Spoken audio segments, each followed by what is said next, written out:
अतीक अहमद से 33 साल से लड़ रही जयश्री कुशवाहा को शायद आप लोग जानते ही होंगे, जिसकी 12 बीघी उपजाऊ जमीन को छीना, फिर पति को गायब करवा दिया, फिर बेटे पे फायरिंग की, उसके बाद घर में घुसकर कई बार पीटा। दोस्तों, उनका नाम सूरजकली कुशवाहा उर्फ जयश्री है। उनकी उम्र 60 साल है। उनके पति सालों से गायब हैं। कानूनन कोई 10 साल से ज्यादा गायब रहता है तब उस फाइल को मृत घोषित कर दिया जाता है। जयश्री कुशवाहा के पति 15 साल से गायब है। बेटे पे फायरिंग भी हो चुकी है, खुद उन पर भी कई बार हमला हो चुका है। फिर भी वह 33 साल से उस माफिया अतीक अहमद से लड़ रही थी, जो कभी उत्तर प्रदेश में खौफ का दूसरा नाम था। यूपी के प्रयागराज झलवा की रहने वाली जयश्री के पति ब्रजमोहन कुशवाहा के पास 12 बीघे से अधिक जमीन थी।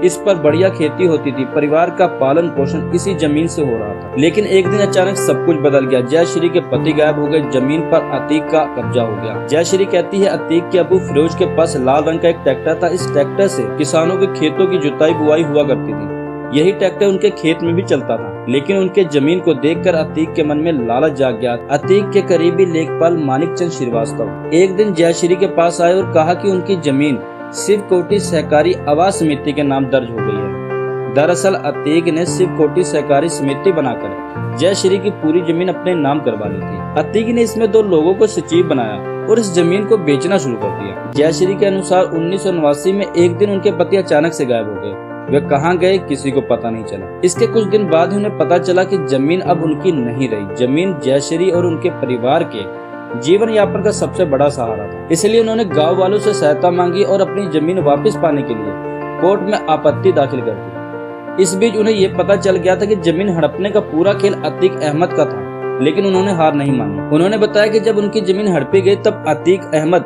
विधायक था। अतीक ने कई बार उन्हें अपने कार्यालय में बुलाया। अतीक के बुलाने पर जब वह पहली बार गई तो उसने कहा कि तुम्हारा पति मेरा बहुत खास था, अब नहीं रहा, इसलिए अब तुम्हारे परिवार की जिम्मेवारी मेरी है। अपनी जमीन दे दो और घर में रहो। जयश्री ने इनकार कर दिया तो अतीक भड़क गया। कहा कि जिस तरह तुम्हारे पति को गायब किया है उसी तरह तुमको भी गायब करवा दूंगा। जयश्री के अनुसार इसके बाद अतीक के गुंडों ने कई बार घर में घुसकर उनके साथ मारपीट की। उनके गुंडों ने उन्हें लगातार धमकी देते रहे, लेकिन उन्होंने हमेशा ही अतीक का डट कर सामना किया। उनका कहना है कि बीते 30 साल में उन पर 7 बार हमला हुआ है।